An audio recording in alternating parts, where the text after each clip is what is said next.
อ๋อเพลงนี้ก่อนโอเค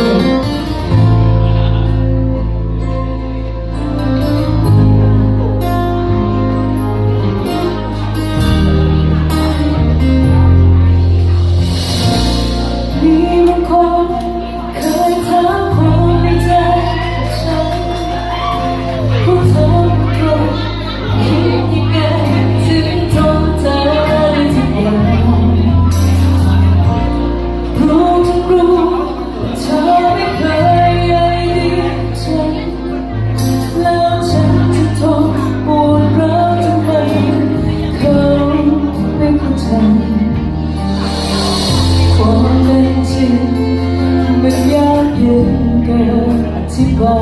ยความในใจเท่าที่มี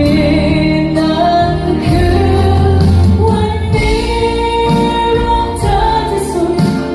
รักฝังลึกไปข้างในไกลจนเกินที่ใครสักคนจะเข้าใจ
มันยากเย็นเกินอธิบา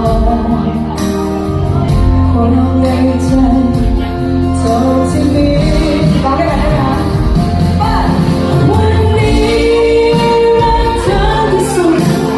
รักฝังลึกไปในไกลจนเกินที่ใครสักคนจะเข้าใจ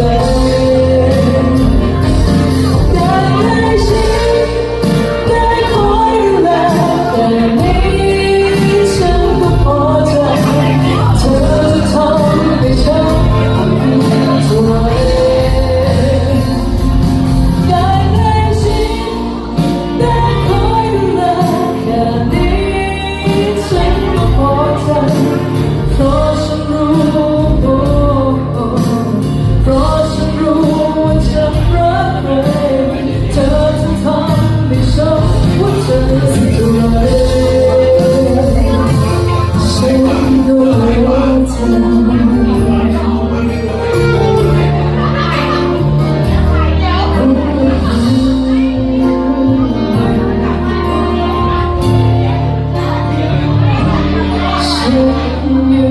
ง